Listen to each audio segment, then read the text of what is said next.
जय श्री गणेश प्यारे विद्यार्थियों, मेरा क्लासेस में आपका स्वागत है। मैं हूं आपके इतिहास के एजुकेटर डॉक्टर शताब्दी गहलोत और आज हम पढ़ने वाले हैं महत्वपूर्ण वस्तुनिष्ठ प्रश्नों के बारे में।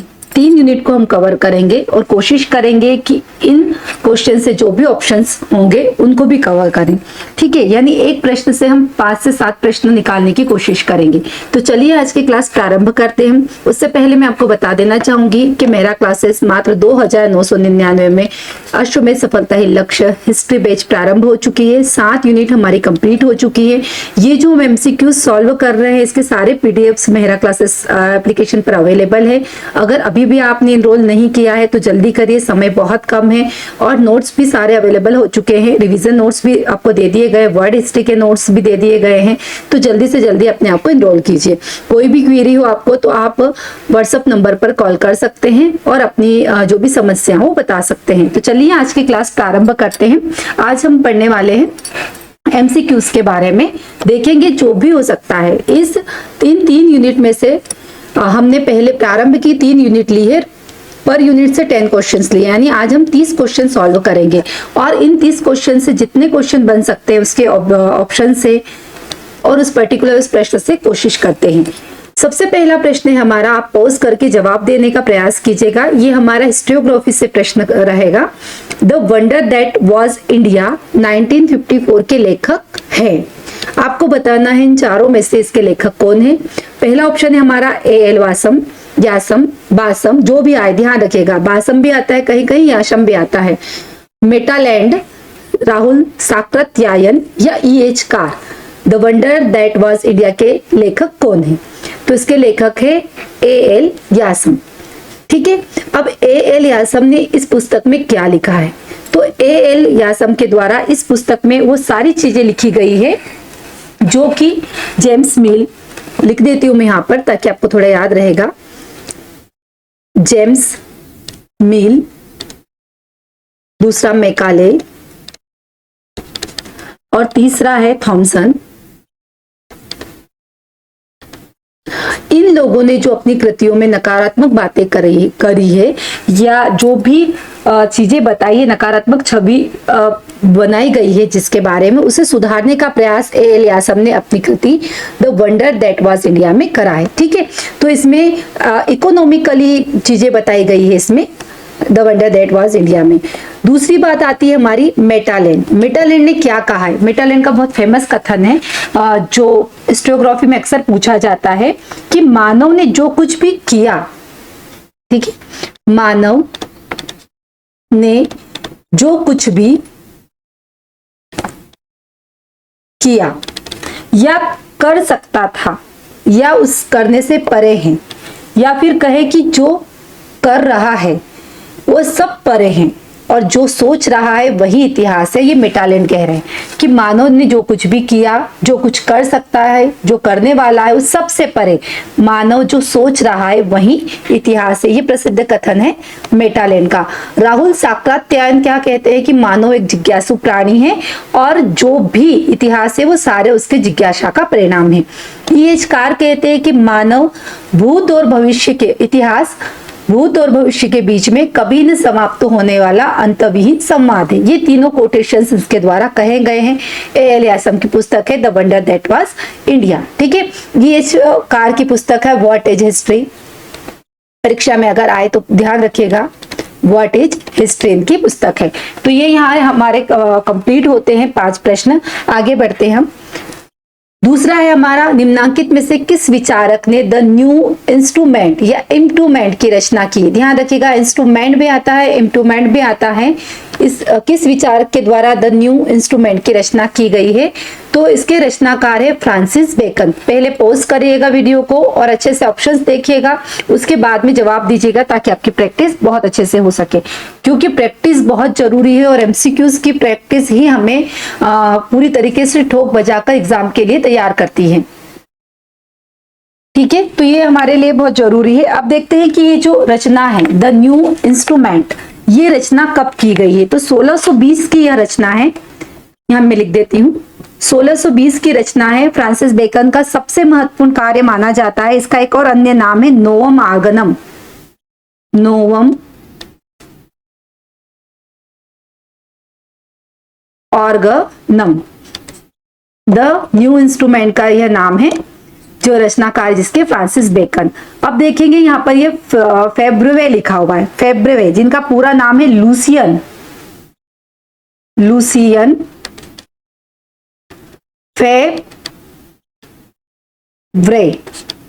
इसको हटा दीजिएगा, फेब्रे, लूसियन फेब्रे। इनका बहुत प्रसिद्ध कथन है जो परीक्षा में पूछे जाने योग्य है। सबसे पहले ये जो annals school of historical thought के क्या थे, संस्थापक थे और इन्होंने कहा है कि यदि इतिहास कोई सबक सिखाता है, इतिहास यदि कोई सबक सिखाता है तो वह यह है कि कोई ऐतिहासिक सबक नहीं है। ध्यान रखिएगा, दो कोटेशन बहुत ही सिमिलर हैं, एक तो हीगल का है और एक लूसियन फेब्रे का है। लूसियन फेब्रे क्या कहते हैं कि इतिहास यदि कोई सबक सिखाता है तो वो यह है कि कोई ऐतिहासिक सबक नहीं है।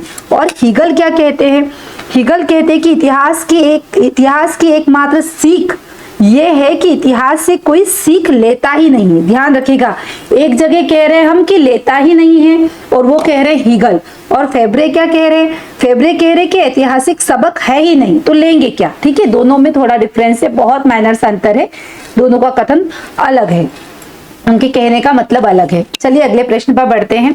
अगला है इतिहास का कोई लक्ष्य नहीं होता, इसीलिए उसका कोई अर्थ नहीं होता। देखिए कितनी चीजें ऐसी होगी जो हमें पूरी सेम लगेगी। ठीक है, इतिहास का कोई लक्ष्य नहीं होता इसलिए इसका कोई अर्थ नहीं होता।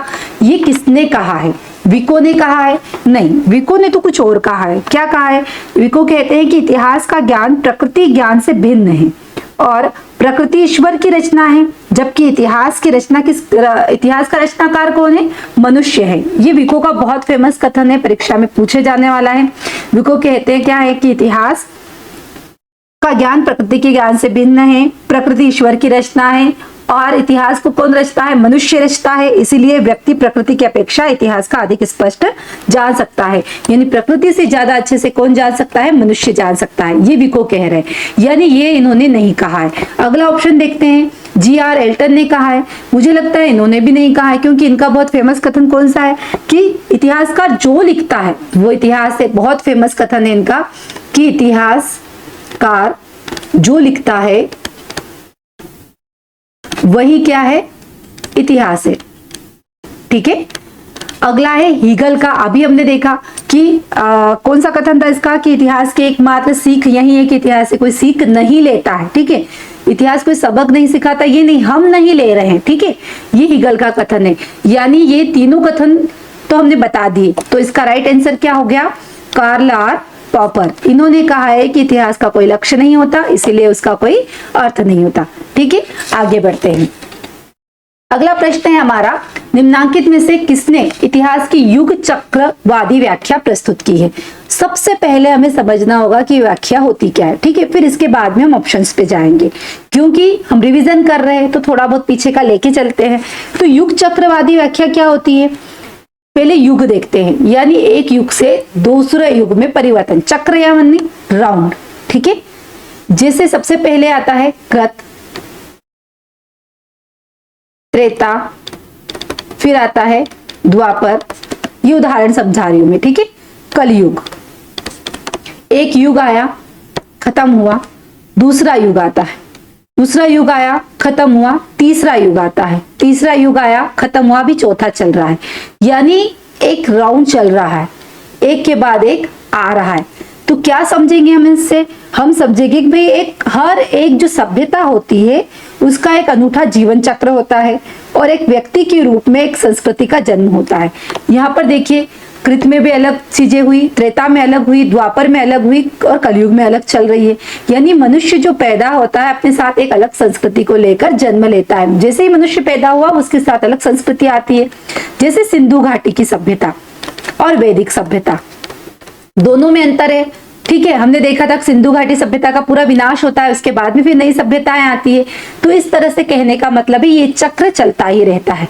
तो भाई इस युग चक्रवादी व्याख्या को प्रस्तुत किसने किया है? एज इट इज प्रश्न MP सेट 2024 में पूछा हुआ है, देख लीजिएगा। ठीक है, तो किसने दिया है? हर्डर ने, जी हाँ दिया है हर्डर ने। स्पेंगलर ने, जी हाँ दिया है। टायनबी ने दिया है। या सभी, तो इन सभी ने युग चक्रवादी व्याख्या का प्रस्तुत किया है। तीनों के नाम देने के पीछे यही उद्देश्य था कि बस हमें इन्हें याद रखना है। इन तीनों ने दिया है, हमारे नोट्स में भी बहुत अच्छे से युग चक्रवादी व्याख्या हमने समझा है हमने क्लास में। तो इन तीनों को आपको ध्यान रखना है। एक युग के बाद में, एक संस्कृति के बाद में जब दूसरी संस्कृति जन्म होती है, और उसका जन्म भी किससे होता है? मनुष्य से होता है। बस यही युग चक्रवादी व्याख्या है। ठीक है, आगे बढ़ते हैं।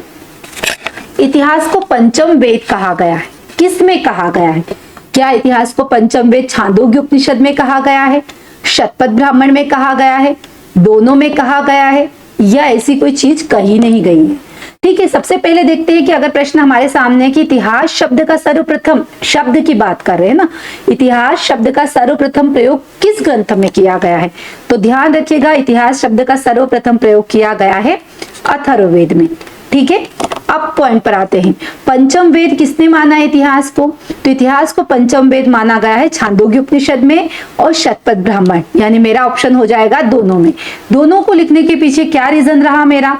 कि भाई हमें ये दोनों याद रहे। अब एक एक करके इन दोनों की बातें देखते हैं कि छांदोग्य उपनिषद हमें और क्या क्या दे रहा है जिससे हमारा रिवीजन हो सके। हमने इसमें सारे जो आपके नोट्स आपको प्रोवाइड कराए, इसमें सारी चीजें कुछ भी मन से या मैं ऊपर से नहीं ले रही हूँ जो आपका रिवीजन इससे ना हो। ठीक है, तो छांदोग्य उपनिषद कहता है हमें, सबसे पहले ये पुनर्जन्म का सिद्धांत देता है। क्या देता है ये? पुनर्जन्म का सिद्धांत। ठीक है, उसके बाद में कृष्ण के बारे में सर्वप्रथम पता चलता है। वासुदेव और देवकी के पुत्र के रूप में कृष्ण का वर्णन किया गया है इसमें। उसके बाद में इसमें बताया गया है सबसे प्राचीन आरुणि और उसके पुत्र श्वेत केतु का वार्तालाप, बहुत ही फेमस वार्तालाप है आरुणि और श्वेत केतु का। साथ ही हमें बहुत फेमस एक चीज जो यूजीसी नेट में कई बार पूछी गई है, सत्यकाल और जाबाल, अनब्याही स्त्री है ना, के लांछन की कथा, ऐसा ही कुछ है ना। सत्यकाल और जाबाली की प्रथा, अनब्याही स्त्री के लांछन की प्रथा के बारे में इसमें बताया गया है। उसके बाद में इसमें बताया गया है सर्वम खलविदम ब्रह्मा कहकर इसमें बताया गया है कि सब कुछ क्या है? सर्वम खलविदम ब्रह्मा। साथ ही इसमें बताया गया है कि शौनक तथा अप्रतारिण तथा बुद्धिमान भिखारी का आत्मा विषयक संवाद के बारे में भी इसमें बताया गया है। तो ये सारी चीजें हमें छांदोग्य उपनिषद से देखने को मिलती है। उसके बाद में हम देखते हैं कि शतपथ ब्राह्मण, ये पहले तो देखेंगे शतपथ ब्राह्मण किसका ग्रंथ है। तो ये आपको बहुत अच्छे से पता होगा कि ये यजुर्वेद का ग्रंथ है, यजुर्वेद का ब्राह्मण ग्रंथ है। ठीक है, शतपथ ब्राह्मण, शतपथ ब्राह्मण, इसे लघु वेद की संज्ञा दी गई है, सबसे बड़ा ब्राह्मण ग्रंथ है। ठीक है, अब इसमें क्या क्या बताया गया है? तो इसमें हमें मिलता है, सबसे महत्वपूर्ण चीज मिलती है कि इसमें यज्ञ वेदी की तुलना स्त्री से की गई है। यज्ञ वेदी की तुलना किससे की गई है? स्त्री से।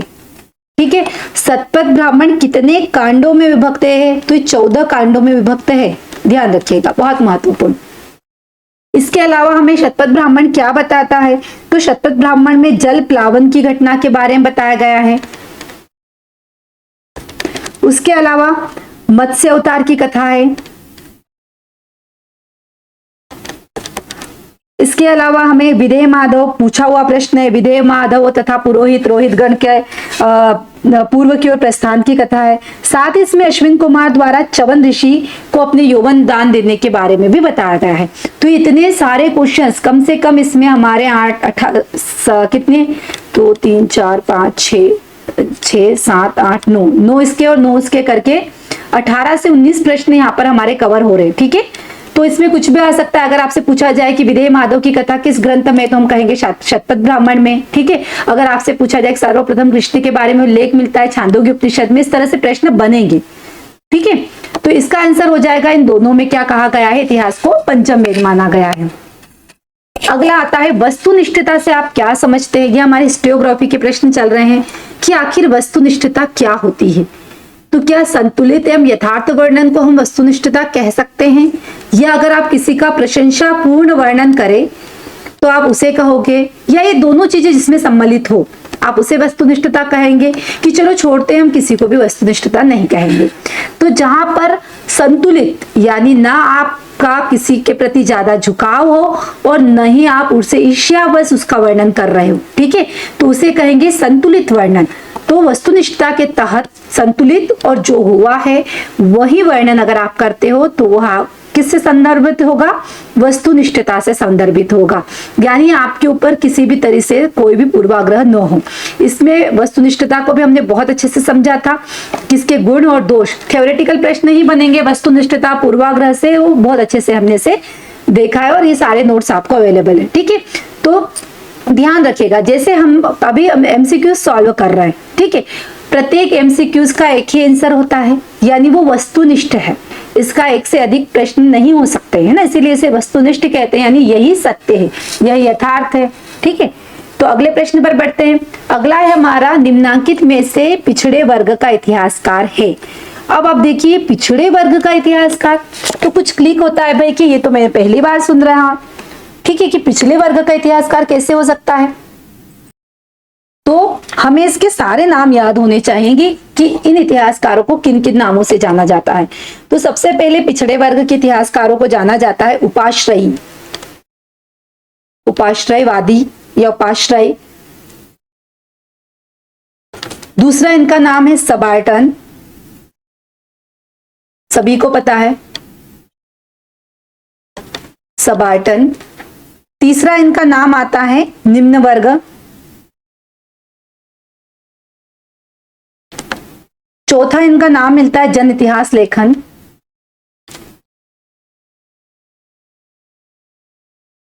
जन इतिहासकार भी कह सकते हैं, ठीक है।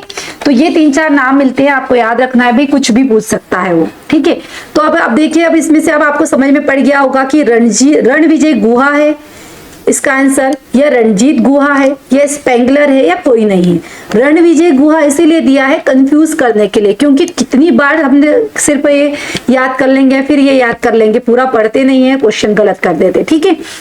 इसीलिए ध्यान रखिएगा, चारों ऑप्शंस को अच्छे से देखें, प्रश्न को देखें कि पूछ क्या रहा है।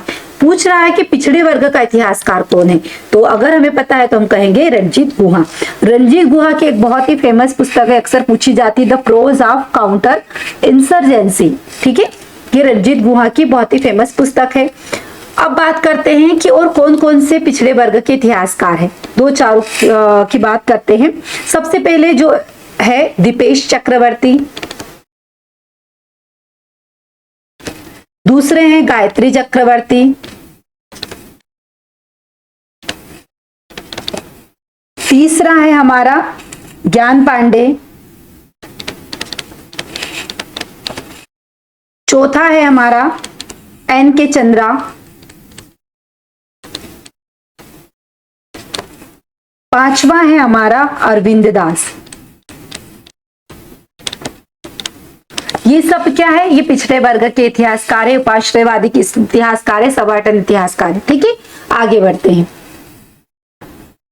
ऐतिहासिक लेखन पर रचित प्रथम चरित काव्य है, प्रथम की बात हो रही है, और ये प्रश्न last year MP assistant professor में पूछा गया है। तो जो कि पूछा गया तो थोड़ा इसको देख लेते हैं। तो ऐतिहासिक लेखन पर रचित प्रथम चरित काव्य है, राजतरंगिणी है। राजतरंगिणी मेरे ख्याल से नहीं हो सकता है, क्योंकि ये पर्टिकुलर किसी एक शासक के ऊपर नहीं लिखा गया है। चूंकि इसमें लिखा गया कश्मीर का इतिहास, हमें पता है किसके समय में लिखा गया है, जयसिंह के समय में लिखा गया है। साथ ही राजतरंगिणी के लेखक कौन है, कल्हण है। 8 तरंगों में विभक्त है ये। कितने श्लोक है, पिछली बार पूछा हुआ प्रश्न है, लगभग 8000 7662 के समथिंग प्रश्न है इसमें, श्लोक है। अगला देखते हैं, ये तो नहीं हो सकता है। अगला है बृहत कथा। बृहत कथा को किसने लिखा है, गुणाढ्य ने लिखा है। शैली कौन सी इसकी, पैशाची प्राकृत शैली है, भूत पिशाच वाला नहीं, ठीक है, पैशाची प्राकृत शैली में लिखा गया है। तो ये मेरे ख्याल से बृहत कथा मतलब बड़ी कथा है ना, तो ये मेरे ख्याल से ये भी नहीं है। चरित इसमें लिखा हुआ है। कभी कभी पीएससी ऐसा दे भी देता है भाई कि चरित लिखा है तो हम इस पे कर दे, लेकिन ज्यादा दिमाग लगाने की जरूरत नहीं है। जब क्वेश्चन श्योर हो आप तो उसमें आप दिमाग ना लगाएं, श्योर पे ही जाएं। अगर आपको नहीं आ रहा है तो फिर आप इस तरह से टोटके अपना सकते हो, लेकिन मेरी रिक्वेस्ट है कि जितना ज्यादा रिविजन होगा उतने कम टोटके लगाने पड़ेंगे, ठीक है। तो ये इसका आंसर हो जाएगा हर्ष चरित्र। हर्ष चरित्र क्यों होगा? क्योंकि ऐतिहासिक लेखन जहां पर आपको तिथियां भी मिलेगी, जहां पर उस समय की सारी घटनाओं का यथार्थपूर्ण चित्रण होगा, उसी को आप क्या ऐतिहासिक लेखन पर रचित प्रथम चरित काव्य कह सकते हो। अब इसमें हमें क्या क्या मिलता है, इसके रचयिता कौन है भाई हर्ष चरित्र के? सबको पता है बाणभट्ट ने लिखा है इसे।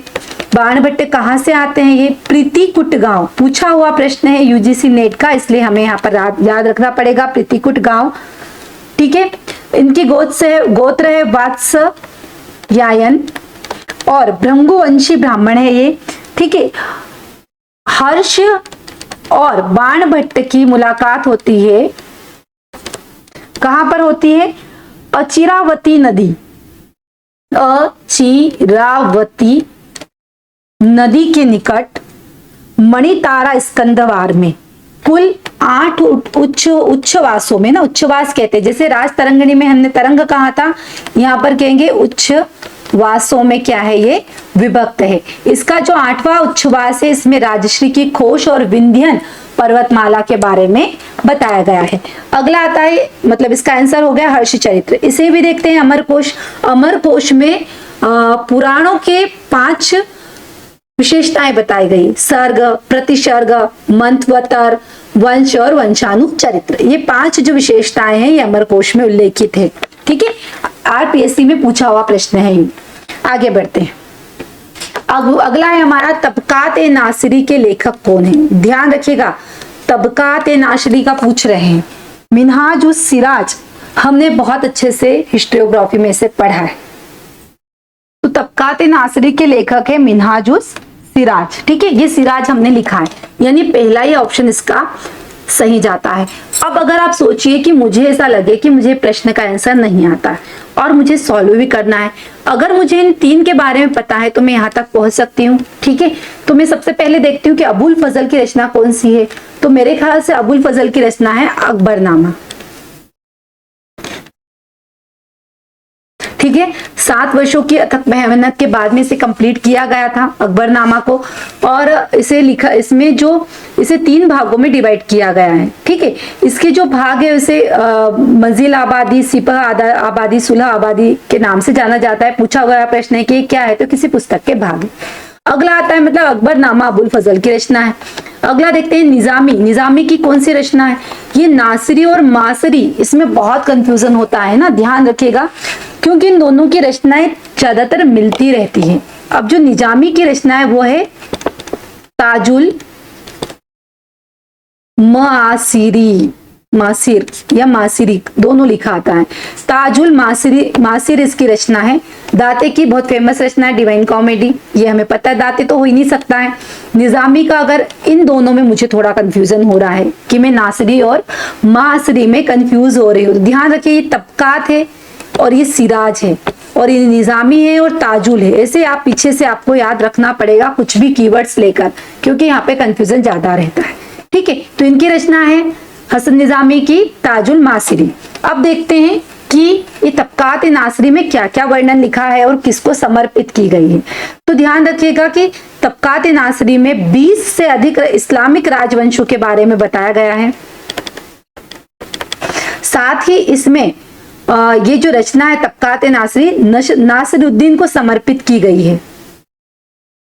मैं आपको सन बताऊंगी, आप मुझे कमेंट्स में बताइएगा कि नासिरुद्दीन किस वंश का शासक था, ठीक है। 1246 की बात है यह। उस समय तबकात नासिरी नासिरुद्दीन के दरबार में क्या था, काजी था। अब आप इस सन को देखकर मुझे बताइएगा कि ये किसके शासन काल की रचना है, ठीक है। कमेंट्स में जरूर जवाब दीजिएगा ताकि हमें पता चले हमारी तैयारी किस लेवल पर हुई है, ठीक है। क्या कह रहा है प्रश्न? प्रश्न हमसे पूछ रहा है कि प्राथमिक स्रोत के रूप में शामिल है। तो सबसे पहले अगर मुझे इसकी डेफिनेशन पता होगी कि भाई प्राथमिक स्रोत होते क्या हैं, तो शायद मैं इसका आंसर दे सकूं। तो प्राथमिक स्रोत वे स्रोत होते हैं जिसकी उत्पत्ति उसकी काल में हुई हो, जिसका हम अध्ययन करना चाहते हैं। ठीक है, जैसे मैं मान लो मुझे अकबर के बारे में जानकारी चाहिए, तो ये जो अकबरनामा है ये इसी के काल में लिखा हुआ है, मुझे अकबर के बारे में जानकारी चाहिए, यानी ये अकबरनामा क्या हो गई, प्राथमिक स्रोत। उस समय जो भी संस्मरण लिखे गए वो भी मेरे लिए क्या हो गए, प्राथमिक स्रोत हो गए। जैसे जहांगीर को चित्रकारी का बहुत शौक था, उसने बहुत सारे चित्र बनवाए, तो मेरे लिए वो प्राथमिक स्रोत हो गए। ठीक है, उसके बाद में जैसे बाबरनामा, बाबरनामा ये बाबर की क्या है, आत्मकथा है, और आत्मकथा उसने खुद पर लिखी उस समय, तो क्या ये भी मेरे लिए क्या हो गए, प्राथमिक स्रोत हो गए। यानी एक ऐसे स्रोत जिसके बारे में हम अध्ययन करना चाहते हैं और उसकी उत्पत्ति उसी काल में हुई है, उसे हम क्या कहेंगे, प्राथमिक स्रोत। क्लियर यहां तक? अब आगे बढ़ते हैं। तो कौन से प्राथमिक स्रोत है? मेरे ख्याल से अब आप जवाब बहुत अच्छे से दे सकते हो, जिसमें क्या है, लिखित दस्तावेज, तस्वीरें, आत्मकथाएं या सभी। तो ये सारे क्या है, ये सारे प्राथमिक स्रोत है। और क्या क्या हो सकते हैं प्राथमिक स्रोत? उस समय की पत्र, डायरी अगर कोई लिखता हो, उसके बाद में जो भी दस्तावेज, सरकारी ऑर्डर जो दिए गए हों, भाषण अगर दिया हो, लिखित पहले लिखा हो टेलीप्रॉम्पटर से, और समाचार पत्र। अब आप सोच रहे हो अकबर के समय में समाचार पत्र, तो भाई थोड़ा आगे आओ, मॉडर्न हिस्ट्री में थे समाचार पत्र। ठीक है, वहीं पर नहीं रुकना है हमें। मानचित्र, उसके बाद में अभी हमने देखी ये स्केच, मूर्तियां, फिर वीडियो रिकॉर्डिंग, ऑडियो रिकॉर्डिंग, जो समय जो चलती थी, है ना। हम आज भी सुनते हैं ना, स्वतंत्रता के समय यूट्यूब पे सर्च करते हैं भाई कि पहले क्या कहा था खुद जवाहरलाल नेहरू की आवाज में हमको सुनना हो, तो वो जो चीजें हैं वो प्राथमिक स्रोत के रूप में देखी जाएगी। सिक्के हैं, शिलालेख है, अभिलेख है, सारे क्या है, प्राथमिक स्रोत है। ध्यान रखिएगा। आगे बढ़ते हैं। अगला है हमारा परिशिष्ट प्रबंध किस भाषा में लिखा गया है। अब सोच रहे होंगे कि कैसा उटपटांग सा प्रश्न है, तो जी हाँ, गाथा सप्तशती की भाषा पिछली बार एमपीएस असिस्टेंट प्रोफेसर में पूछी हुई है ना। पेपर एनालिसिस करने का यही फायदा होता है हमें कि हमें पता चल जाता है कि पीएससी कैसे प्रश्न निकाल रहा है, और उसी के अकॉर्डिंग प्रश्न निकाले गए हैं। तो इसमें पूछा गया है भाषा किस भाषा में लिखा हुआ है। पहले मुझे ये जानना है कि परिशिष्ट प्रबंध लिखा किसने। ठीक है, तो परिशिष्ट प्रबंध के रचयिता है हेमचंद्र, जो कि क्या है, जैन विद्वान। अब अगर मुझे इतना पता है कि हेमचंद्र जैन विद्वान है, तो मैं इसके नियर जा सकती हूँ, इसके नियर में जा सकती हूँ। ठीक है, जाएंगे नियर। किसके समय में था ये, कुमारपाल। समय है इसका, हेमचंद्र का क्या समय है, इधर लिखते हैं ना, 1089 से 1172। ठीक है, जन्म होता है इनका गुजरात के दुंदका नगर में। ठीक है, अन्य नाम है हेमचंद्र का, बहुत ही महत्वपूर्ण, कालिका सर्वज्ञ। ध्यान रखिएगा, हेमचंद्र का नाम है कालिका सर्वज्ञ। सोलंकी वंश के राजा सिद्धराज जयसिंह के धर्म उपदेशक के रूप में भी इन्होंने काम किया है। अब पॉइंट पर आते हैं। जैसे मुझे पता है कि हेमचंद्र जैन विद्वान है, तो जैन धर्म की भाषा क्या थी, प्राकृत भाषा थी। पाली में कौन देता था, पाली में देते थे भाई बौद्ध धर्म, भगवान बुद्ध के द्वारा, है ना। तो ये तो नहीं है। सभी कैसे हो सकती है, सभी भाषा में तो लिख नहीं सकता है व्यक्ति। संस्कृत का अनुसरण ज्यादातर इन्होंने करा है, बौद्धों ने, है ना। हमने देखा था महायान शाखा के द्वारा किया गया है। तो मेरे पास एक ही ऑप्शन बचता है, जिसका करेक्ट आंसर है प्राकृत। ठीक है, तो हेमचंद्र जो कि जैन विद्वान है, जिसकी रचना है परिशिष्ट प्रबंध, वह कौन सी भाषा में लिखी गई है, प्राकृत भाषा में। ठीक है, क्लियर हुआ। आगे बढ़े। यदि मुझे बौद्ध के रूप में जन्म लेना पड़े तो मैं मगध में ही जन्म लूंगा, यह कथन किसने कहा है, बताइए। आप मुझे पॉज करिए, कमेंट्स में बताइए मुझे कि आपको पता है क्या इसके बारे में कि किसने कहा है।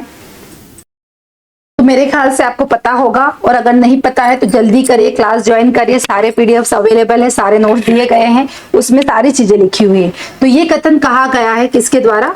फायान के द्वारा। क्या कह रहे हैं कि यदि मुझे बौद्ध के रूप में जन्म लेना पड़ा तो मैं मगध में ही लूंगा, इतना मगध से प्रभावित हुआ था। तो एक एक करके देखते हैं इन तीनों के बारे में।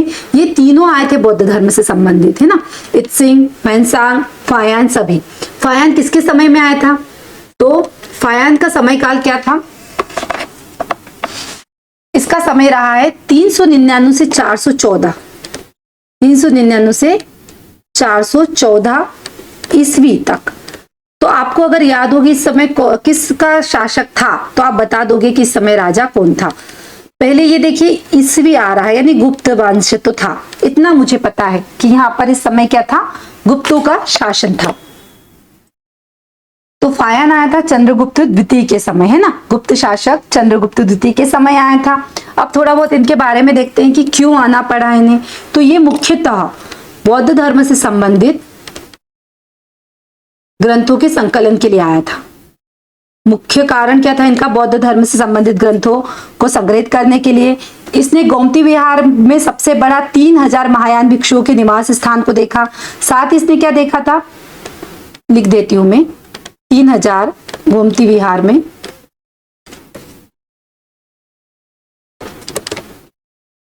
महायान भिक्षु को देखा। और किस धर्म से संबंधित था यह? हीनयान से, हीन की मात्रा दर्शक, हीनयान से संबंधित था। ठीक है, ये क्या कहता है कि सरकारी कर्मचारियों को नगद वेतन दिया गया। मध्य देश को क्या कहा इसने? मध्य देश को, ध्यान रखिएगा, ब्राह्मणों का देश कहा। और साथ ही इसकी महत्वपूर्ण चीज कि इसने यानी फायान ने 3 वर्ष पाटलिपुत्र में रुककर संस्कृत सीखी। अब आप सोच रहे होंगे कि संस्कृत सीखने की जरूरत क्यों पड़ी? क्योंकि ज्यादातर ग्रंथ उस समय संस्कृत भाषा में थे, इसीलिए इन्हें संस्कृत सीखना पड़ा। 14 वर्ष तक ये यहां पर रहा। मूल नाम इसका बताइएगा कमेंट्स में जरूर, अगर आपको पता है कि फायान का मूल नाम क्या है तो। ठीक है, मुख्य उद्देश्य क्या था इनका? बौद्ध धर्म के बौद्ध संघों से जुड़े पिटकों, यानी मुख्यतः विनय पिटक के लिए यहाँ आया था, है ना। विनय पिटक, 3 पिटक हमें पता है, सुत्त पिटक, विनय पिटक और अभिधम्म पिटक। सुत्त पिटक की रचना किसने करी है? आनंद ने। विनय की उपाली ने। अभिधम्म की मोगली पुतिष्य ने। ठीक है, इन 3 पिटकों में से विनय पिटक के लिए ये यहाँ पर आया था। ये यहाँ पर हमारे फायान समाप्त होते हैं। ह्वेनसांग देखते हैं। तो ह्वेनसांग जब फायान के विवरणों को पढ़ा भारत के, तो इसके मन में भी क्या जिज्ञासा पैदा हुई कि भाई मुझे भी भारत जाना है।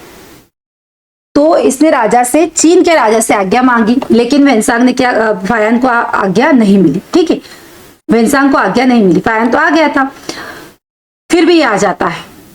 अपनी जो पुस्तक, इसकी पुस्तक का नाम है सी यू की, इनकी पुस्तक का नाम है फा क्यो की। ठीक है, सी यू की में 138 देशों के बारे में इसका विवरण मिलता है। ये 629 में चीन के चंगन से अपनी यात्रा प्रारंभ करता है। कौन? ह्वेनसांग। क्लियर? इसके बाद में जब ये आता है मथुरा में, तो 20 संघाराम में 2000 हीनयान भिक्षु देखता है, और ये था महायान से। इसने जो शिक्षा ग्रहण करी थी वो महायानी भिक्षु से शिक्षा ग्रहण करी थी। ठीक है, अब प्रश्न पूछा गया है, इसने हर्ष को क्या कहा है? शिलादित्य कहा है, क्योंकि हर्ष ने इसका भव्य स्वागत करा था। ठीक है, और जब ये नालंदा में रुका था, प्रश्न पूछा हुआ है कि जब ये नालंदा में रुका, कुल 18 माह तक नालंदा में रुका था, उस समय वहां का जो क्या कहते प्राचार्य थे, आचार्य थे, वो थे शीलभद्र। बहुत बार पूछा हुआ प्रश्न है यूजीसी नेट में। तो अब ये तो हमें पता है कि शीलभद्र थे, तो उनसे कौन सी शिक्षा ग्रहण करी है हमें पता चलेगा। योग शास्त्र का अध्ययन इसने यहाँ पर किया। ठीक है, उसके बाद में इसने पुलकेशन दक्षिण की तरफ भी गया। काशी अंतिम, काशी जो था वो अंतिम, इसका दक्षिण की यात्रा का अंतिम नगर रहा है। इसने भारतीय लिपियों को ब्रह्मदेव की लिपि भी बताई, और ह्वेनसांग के अनुसार जो भारतीय इनकी वर्णमाला में 47 अक्षर होते हैं, ध्यान रखिएगा। और ये कहता है कि प्रयाग में गंगा में डुबकी लगाकर मरना एक पुण्य कार्य समझा जाता है। फायान जब आया था तब डाकुओं से संबंधित इसने कोई विवरण नहीं दिया था, हेनसांग ने डाकुओं का विवरण भी दिया है, यानी अब लूट खसोट चलने लग गए, प्रारंभ हो गई थी। फायान अशोक के जो महल है उसकी प्रशंसा करता है। जब वेंसांग आता है तो वो कहता है कि जर्जर अवस्था में मगध हो गया, यानी उस समय तक परिस्थितियां काफी बदल चुकी थी। ठीक है, एक बहुत महत्वपूर्ण चीज फिर से हम देखते हैं कि अगर प्रश्न ये पूछा जाता है कि हर्ष प्लस वेंसांग का भेंट कहां पर हुई, तो ध्यान रखिएगा क जंगल स्कंदवार के जंगल में। ठीक है, स्कंदवार जी यहाँ पर आता है बंगाल में। यहाँ पर हर्ष और वेंसांग की पहली भेंट होती है। इत सिंह भी इसीलिए आया था यहाँ पर। इत सिंह का उद्देश्य भी बौद्ध धर्म के का जो स्रोत है या पुस्तक है उनका संकलन करना ही था। जैसा कि अभी हमने देखा कि फायान ने क्या कहा था कि मध्य भारत को ब्राह्मणों का देश कहा था, उसी तरह ये जो हेनसांग है ये क्या कहता है पता है, ये कहता है पूरे भारत को ये कहता है ब्राह्मणों का देश, यानी भारत को ब्राह्मणों का देश कहता है और ये कहता है मध्य भारत को। इत सिंह भी बौद्ध धर्म के संग्रहण के लिए आया था और इसने भारत को आर्य देश कहा है। ध्यान रखिएगा सबका अलग अलग है। ये आर्य देश कहता है भारत को, और ये चीन के कैंटन नगर से जहाज से समुद्री मार्ग से ही आया था, समुद्री मार्ग से ही वापस चला गया। ठीक है, इस तरह से ये सारे हमारे क्वेश्चंस कंप्लीट होता है। कम से कम 20 से 22 प्रश्न इस एक स्लाइड से हमारे बने। ध्यान रखिएगा, अगर आपने ध्यान से सुना होगा तो आपका इतना कवर हो गया होगा, यानी पूरा रिवीजन करना है हमको सिर्फ एक प्रश्न से। तो इस प्रश्न का आंसर देखते हैं कि यदि मुझे बौद्ध के रूप में जन्म लेना पड़ा तो मैं मगध में ही जन्म लूंगा, और यह कथन किसका है, फायान का है। ठीक, अगला देखते हैं, प्राचीन शिलालेखों एवं अभिलेखों का अध्ययन क्या कहलाता है। अब देखिए यहां से चीजें बदल रही हैं, आपने ध्यान दिया ना, ये हमारी सेकेंड यूनिट स्टार्ट हो गई है प्रश्न क्रमांक 11 से। ठीक है, अब क्या बोल रहे हैं हम कि प्राचीन शिलालेखों एवं अभिलेखों का अध्ययन क्या कहलाता है। पता होगा तो बता देंगे, वरना फिर तुक्का लगा देंगे। तो देखते हैं इसके ऑप्शन को कि भाई हमें कितना पता है। सबसे पहला ऑप्शन आता है एपिग्राफी, दूसरा है पैलियोग्राफी, तीसरा है कोरोग्राफी। कोरियोग्राफी नहीं है ना, कोरोग्राफी, ये डबल से लिखा गया है। तो पहले देखते हैं एपिग्राफी क्या होता है। तो एपिग्राफी का अर्थ होता है प्राचीन शिलालेखों एवं अभिलेखों का अध्ययन। प्राचीन शिलालेखों और अभिलेखों का अध्ययन कहलाता है एपिग्राफी। दूसरा है, मतलब इसका आंसर हो गया एपिग्राफी। दूसरा है पेलियोग्राफी। क्या होता है पेलियोग्राफी, पहले से समझते हैं कि इसमें किस चीज का अध्ययन होता है। तो पेलियोग्राफी में होता है पुरानी लिखावट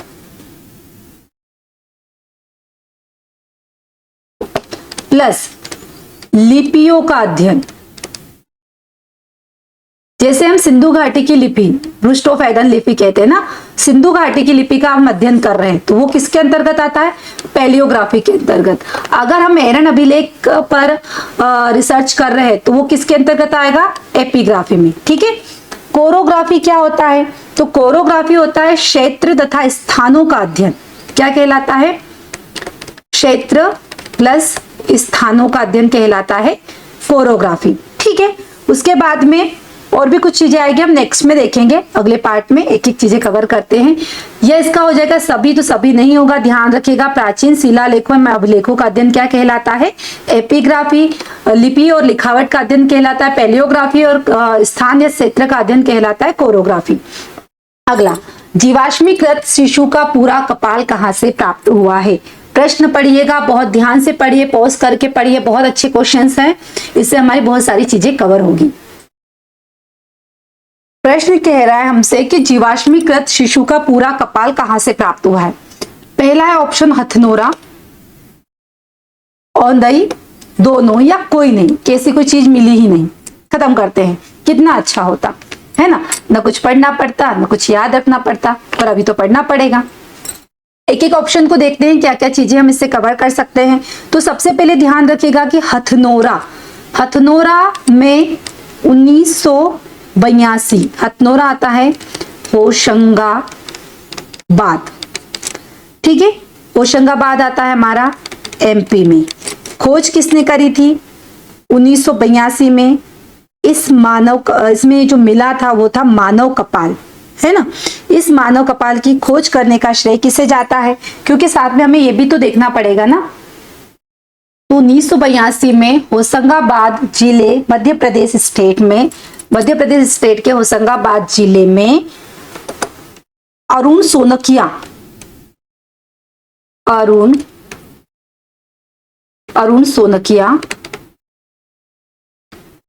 ने मानव कपाल की, ध्यान रखिएगा, मानव कपाल की खोज करी, जिसे होमोनिड मानव कपाल की ने प्राप्ति हुई। ये जो मानव कपाल था ये 30 वर्षीय युवती का अवशेष था। प्रश्न पूछ रहा है शिशु का पूरा कपाल, यानी हथनोरा इसका आंसर नहीं है। आगे देखते हैं औंधई में क्या मिला। ये 1982 की घटना है, होशंगाबाद मध्य प्रदेश, अरुण सोनकिया 30 वर्षीय युवती का अवशेष। अब औंधई में क्या मिला, तो यहां पर 2001 में पी राजेंद्रम को तमिलनाडु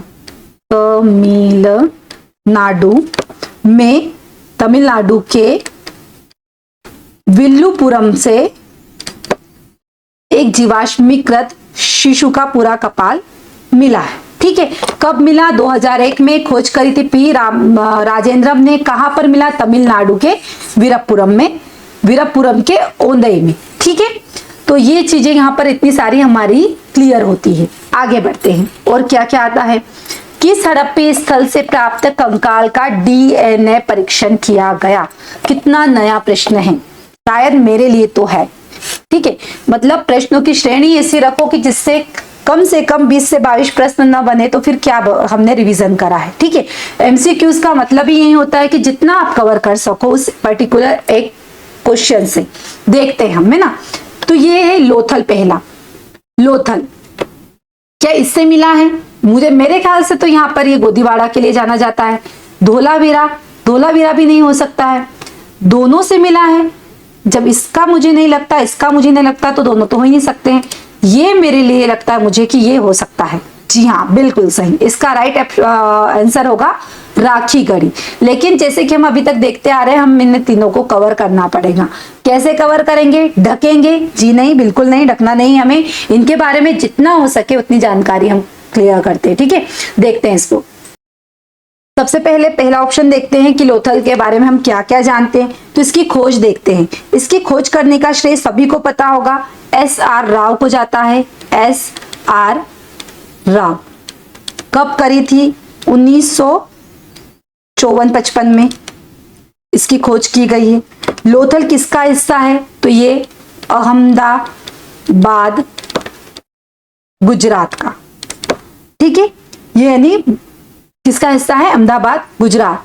किस नदी के तट पर है, भोगवा नदी।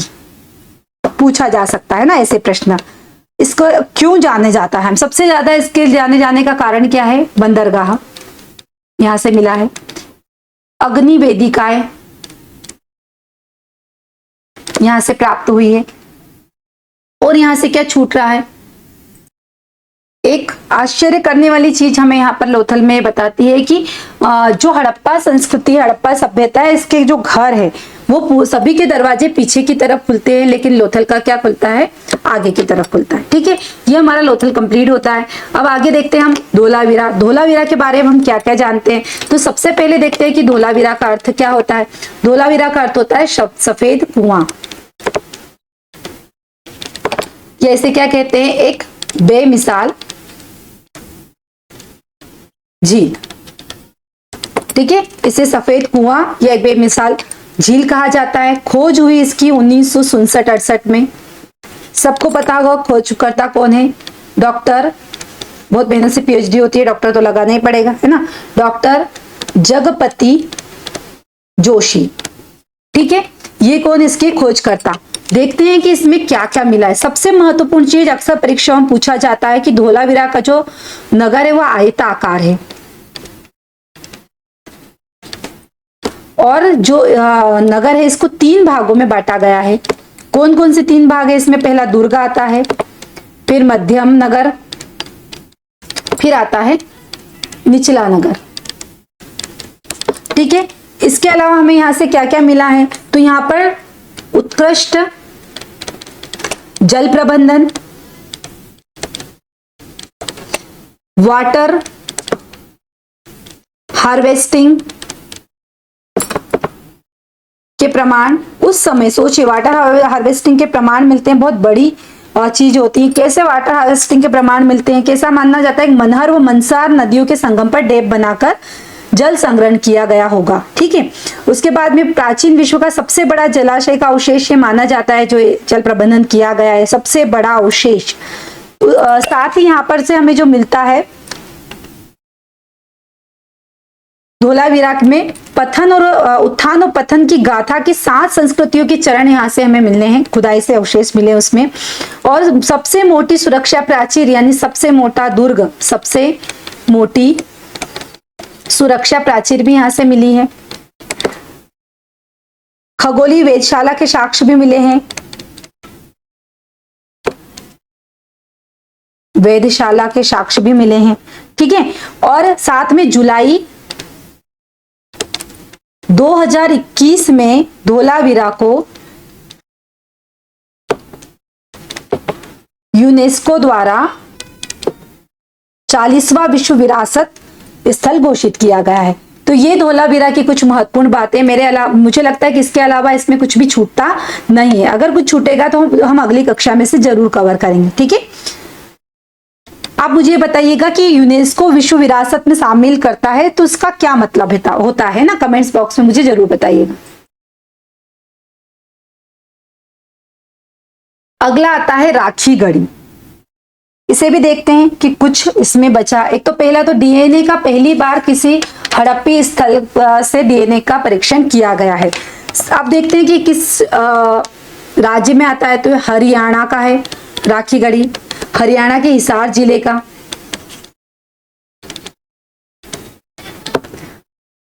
ठीक है। प्राचीन सरस्वती और ध्वजदती की जो है, ध्वजदती यानी घग्गर नदी की घाटी में स्थित है। खोजकर्ता इसके हैं 1969 में सूरजभान।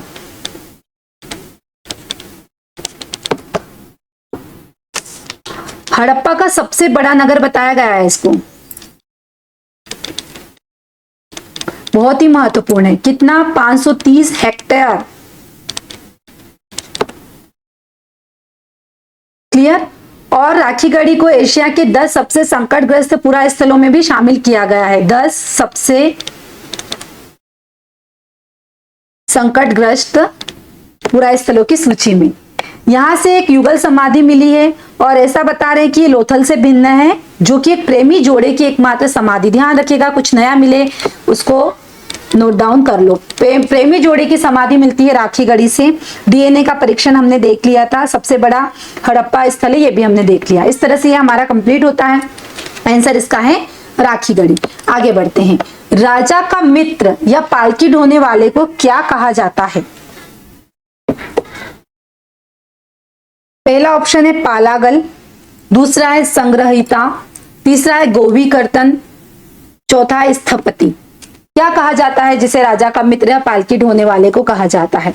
तो पहला ही ऑप्शन सही है, पालागल कहा जाता है। इनको भी देखते हैं कि संग्रहिता क्या कार्य करता है। संग्रहिता वर्तमान कोषाध्यक्ष की तरह होता है।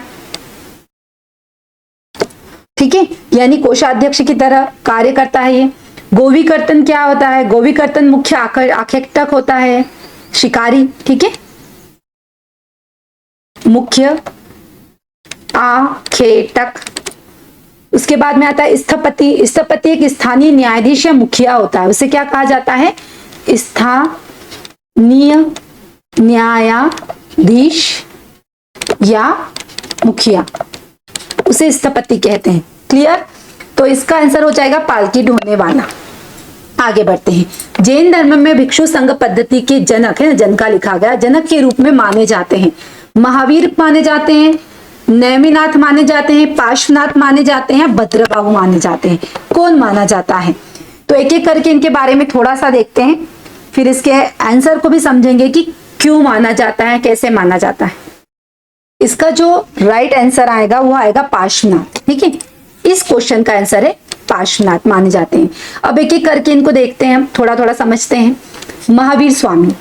महावीर स्वामी को जैन धर्म का वास्तविक संस्थापक माना जाता है। 599 में इनका क्या हुआ था, जन्म हुआ था, ईसा पूर्व, ध्यान रखिएगा। विदेह की राजधानी वैशाली में इनका जन्म होता है, वैशाली के कुंडल ग्राम में, आधुनिक बिहार में। ठीक है, उसके बाद में महावीर का गृह त्याग होता है, अपने बड़े भाई की आज्ञा से वो गृह त्याग करते हैं और इस तरह से महावीर वास्तविक संस्थापक के रूप में जाने जाते हैं। पार्श्वनाथ के द्वारा 4 आर्य सत्य दिए जाते हैं, ब्रह्मचर्य महावीर के द्वारा जोड़ा जाता है। कौन सी नदी के किनारे ज्ञान प्राप्त होता है, कैसे होता है, ये सारा हम आगे की क्लास में जब महावीर आएगा तब हम, महावीर जी आएंगे तब हम बहुत अच्छे से डिस्कस करेंगे। ये हमें पता है कि जैन धर्म में 24 तीर्थंकर होते हैं, उसी में से इन तीनों के नाम है, ये तीर्थंकर के रूप में नहीं जाने जाते हैं। सबसे पहले तीर्थंकर है हमारे ऋषभदेव, वृषभ इनका प्रतीक है। दूसरे अजितनाथ, हाथी इनका प्रतीक है। संभवनाथ अश्व इनका है। अभिनंदन बंदर इनका प्रतीक है। साथ में जो नेमिनाथ, यहाँ पर हमने जो ऑप्शन में दिया है नमीनाथ या नेमिनाथ, दोनों अलग अलग है। नेमिनाथ अरिष्ट नेमी को कहा जाता है, नमीनाथ कहा जाता। 21वें नंबर के जो हमारे तीर्थंकर है जिनका जो चिन्ह है वह है नीलकमल, नीलोत्पल। नेमिनाथ अरिष्ट नेमी जिन्हें कृष्ण का अवतार के रूप में जाना जाता है। शंख जिनका क्या है, चिन्ह है। पार्श्वनाथ सर्प इनका प्रतीक चिन्ह है। महावीर का सिंह है। तो इस तरह से ये हमने देखा। अगला जो हमारा है पार्श्वनाथ जी, पार्श्वनाथ कहाँ से रिलेटेड है, ये कहाँ पर मुख्यतः इनका निवास है, ऐसा प्रश्न आता है। तो काशी नरेश अश्वसेन और रानी वामा के ये पुत्र हैं। ठीक है, और 30 वर्ष की आयु में इन्होंने गृह त्याग करा था, वैराग्य धारण करा था। समेत पर्वत पर 84 दिन की घोर तपस्या के पश्चात इन्हें क्या होता है, समेत पर्वत पर इनके ज्ञान की प्राप्ति होती है। ठीक है, 84 दिन की तपस्या के बाद में। और इन्होंने 4 आर्य सत्य दिए हैं। 4 आर्य सत्य में अहिंसा, सत्य, अस्तेय और अपरिग्रह। 5वां जो महाव्रत या आर्य सत्य है ब्रह्मचर्य महावीर स्वामी के द्वारा जोड़ा गया है। भद्रबाहु, जब श्वेतांबर और दिगंबर के रूप में जैन धर्म का विघटन होता है तो जो दिगंबर शाखा होती है, श्वेतांबर श्वेत वस्त्रों, श्वेत यानी सफेद, अंबर यानी वस्त्र, जो श्वेत वस्त्रों को ही अपना श्वेत सफेद कपड़ों को ही अपना वस्त्र माने श्वेतांबर कहलाए। दिक यानी दिशाएं, चारों दिशाएं जिनका वस्त्र हो दिगंबर कहलाए। तो भद्रबाहु दिगंबर संप्रदाय से संबंधित। ठीक है, अगला देखते हैं, किस ग्रंथ के अनुसार बुद्ध ने तपस्सु और भिल्लक नामक 2 बंजारों को प्रथम उपासक शिष्य बनाए, प्रथम उपासक शिष्य बनाए गए। कौन सा ग्रंथ ये कहता है तो कि बुद्ध ने तपस्सु और भिल्लक नामक 2 बंजारों को प्रथम उपासक शिष्य बनाए? पोज करिए, आंसर देने का प्रयास करिए। नहीं आ रहा है, मैं बताती हूँ आपको। ये जो महावग्ग है, महावग्गम कहता है कि उरुवेला में ही महात्मा बुद्ध ने तपस्सु और भिल्लक नामक 2 बंजारों को क्या बनाया था, अपना प्रथम उपासक शिष्य इन्होंने बनाए थे। ठीक है, भगवती सूत्र क्या कहता है? भगवती सूत्र, भगवती सूत्र में किसके बारे में बताया गया? तो भगवती सूत्र जो है जैन धर्म का ग्रंथ है। ठीक है, और इसमें 16 महाजनपदों की हमें जानकारी मिलती है। विभाषा शास्त्र, ये महायान संप्रदाय का ग्रंथ है जिसकी भाषा क्या है, संस्कृत है। मंजिम निकाय, मंजिम निकाय, निकाय आ रहा है यानी ये बौद्ध धर्म से संबंधित है। और इसी ग्रंथ में क्या कहा गया है कि बुद्ध भी 80 वर्ष के और मैं भी 80 वर्ष का हूँ, बुद्ध भी कौशल के और मैं भी कौशल का हूँ। ठीक है, आगे बढ़ते हैं। मत्स्य महाजनपद का उल्लेख सर्वप्रथम किस ग्रंथ में मिलता है? तो मत्स्य महाजनपद के बारे में अगर मुझे जानकारी लेनी हो तो मुझे मिलेगा इसका आंसर ऋग्वेद में। सबसे पहले मत्स्य महाजनपद का उल्लेख मिलता है हमें ऋग्वेद में।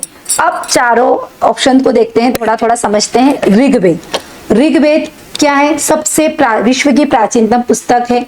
इसमें कुल कितने मंडल है? 10 मंडल है, 10,028 सूक्त हैं, 10,462 ऋचाएं हैं।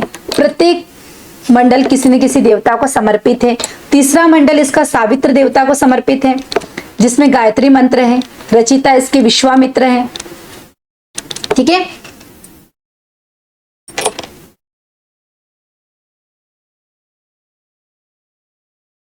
प्रत्येक मंडल को किसी न किसी के द्वारा लिखा गया है ना, ये भी हमें पता है। इसका जो दूसरा मंडल है बहुत अच्छे से हमने नोट्स में भी दिया है, इसको लिखा भी है, समझा भी है। आप मुझे कमेंट्स करके बताइएगा कि दूसरा मंत्र जिसमें कहा जाता है विश्व में अभियांत्रिकी के जनक के रूप में बताया गया, उन्हें क्या नाम है उनका, दूसरे मंडल के रचयिता का। क्लियर? अब देखिए, देखते हैं इसमें जो 7वां मंडल, इसमें 10 राज युद्धों के बारे में बताया गया है। 10 राज कहाँ पर, कौन सी नदी? परशुनी नदी। सुदाश इसमें विजय होता है। 10वां मंडल जो इसमें पुरुष सूक्त में वर्ण व्यवस्था के बारे में बताया गया है। 9वें मंडल में सोम देवता को समर्पित है। ऋग्वेद का जो उपवेद है वह है यजुर्वेद। ब्राह्मण ग्रंथ में ऐत्रेय कोशित की आते हैं और उसका ब्राह्मण होता है होत्र। सर्वाधिक पवित्र नदी ऋग्वेद में किसे बताई गई है? सरस्वती को। और सर्वाधिक बार उल्लेख मिलता है सिंधु नदी का। सरस्वती नदी को नदी तमे माते तमे कहा गया है इसमें। साथ ही सरस्वती नदी की सहायक नदी अक्सर पूछी जाती है, जिसमें है द्वश, द्वती और अपाया। ये क्या है? इसकी सहायक नदियां हैं। 30 जनजातियों का उल्लेख मिलता है इसमें। ठीक है, 5 महत्वपूर्ण थी, जिसमें से अनु, द्रुहा, यदु, पूर्वा और तुर्वसे। जो बोल रहे हैं उस पर ध्यान दीजिएगा, इतना लिखना थोड़ा कठिन हो रहा है मेरे लिए, एक तो राइटिंग ठीक से जमती नहीं है। इसकी जो ऋग्वेद की एकमात्र शाखा है शाकल, जीवित शाखा, ध्यान रखिएगा। मुंजवंत चोटी सोमरस के लिए विशेष प्रसिद्ध थी, हमने देखा था 9वां मंडल इसके लिए समर्पित है। इस वेद में सर्वाधिक बार पिता शब्द की आवृत्ति हुई है, कितना? 335, और गंगा का एक बार आवृत्ति हुई है। क्लियर? अगला जो आता है हमारा ये हो गया ऋग्वेद, इसका जो आंसर है। सामवेद संगीत प्रधान ग्रंथ है, ये विश्व की संगीत की प्रथम पुस्तक के रूप में जाना जाता है। ऋग्वेद का जो केसी सूक्त है इसमें जैन तीर्थंकरों की जीवनी मिलती, ध्यान रखिएगा, है ना। और ऋग्वेद के 10वें मंडल में ही आता है, पुरुष सूक्त भी आता है इसमें, नदी सूक्त भी आता है, विवाह सूक्त भी आता है। ये सारे 10वें मंडल में ही आते हैं। सर्वाधिक सूक्त इसी मंडल में समाये हुए हैं, ध्यान रखिएगा। अगला है हमारा अथर्ववेद। अथर्ववेद में इतिहास शब्द का पहली बार प्रयोग किया गया है। गोपद क्या है इसके? ब्राह्मण ग्रंथ है इसका। उपवेद क्या है इसका? आयुर्वेद है। उसके अलावा जादू टोने से संबंधित चीजें इसमें बताई गई है। ब्राह्मण ग्रंथ, गोपद है इसका, है ना। तो इस तरह से ये हमारे चारों ऑप्शन कंप्लीट होते हैं। आगे बढ़ते हैं। निम्नांकित में से किस अभिलेख में भगवान विष्णु को देवदस नाम से संबोधित किया गया है? देखिए, अगर इसमें मुझे सिर्फ इतना पता चल जाए कि भगवान विष्णु का अभिलेखी रूप में पहली बार वर्णन किस में किया गया है, तो मैं इसका आंसर बहुत इजी दे सकती हूँ, यानी इस प्रश्न में ही आंसर छुपा हुआ है। अगर मुझे पता है कि भगवान विष्णु, जैसे मेरा दिमाग में क्लिक होता है, तो मैं इसका आंसर दे सकती हूँ। पहले हम देखते हैं इनके बारे में कौन सा ऑप्शन सही होगा। क्या प्रयाग प्रशस्ति में देवदस कहा गया है, या वेशनगर भिलसा अभिलेख में कहा गया है, घोसांडी अभिलेख कहता है, या एरन अभिलेख? तो अगर किसी को पता है कि हेलियोडोरस के द्वारा वेशनगर का भिलसा अभिलेख की स्थापना की गई, जिसे खंबा बाबा भी कहते हैं, उसी में भगवान विष्णु की उपासना के बारे में बताया गया है, तो उसी अभिलेख में कहा गया भगवान विष्णु को देवदवश। ठीक है। प्रयाग प्रशस्ति जिसके रचयिता हरिशेन है, और इसमें समुद्रगुप्त की विजयों के बारे में बताया गया। भूषांडी अभिलेख यूजीसी नेट का पूछा हुआ प्रश्न है, इसमें पहली बार पूजा पाठ के बारे में अभिलेख की साक्ष्य के रूप में मिलता है। एरन अभिलेख 510 का सती प्रथा का पहला अभिलेख की मध्य प्रदेश में मिलता है। इसमें भानुगुप्त के गोपराज की पत्नी के सती होने का इसमें उल्लेख मिलता है। ठीक है, तो इस तरह से हम यहाँ पर हमारी जो अगली क्लास होगी हम आगे लाएंगे, क्योंकि जो कुछ ज्यादा बड़ी क्लास हो रही है इसमें मैं कुछ और क्वेश्चन सेट करके फिर से हम 20 प्रश्नों के साथ में जल्दी उपस्थित रहूंगी। 2 यूनिट हम कवर करते हैं, तो ये हमारे बहुत सारे प्रश्न हैं, थोड़ा लंबा हो जाएगा तो आप बोर हो जाओगे। तो अभी भी अगर आपसे प्रश्न नहीं बन रहे हैं तो हमारे पास समय है 2 महीने का, आप बहुत अच्छे से अपनी पढ़ाई कर सकते हैं। मेरा क्लासेस 2999 में आपको इतिहास की बैच उपलब्ध करवा रहा है। कैसे आप करोगे, तो आपको मेरा क्लासेस ऐप विजिट करना है, मेरा क्लासेस चैनल को देखना है, मेरा क्लासेस ऐप को डाउनलोड करना है। कोई कुछ भी क्वेरी हो तो आपको इस नंबर पर कॉल करना है। तो जल्दी कीजिए, हमारे साथ जुड़िए ताकि हम आपकी तैयारी को आकार दे सके। अब दीजिए मुझे इजाजत, जल्दी मिलती हूँ अगली क्लास के साथ। जय गणेश।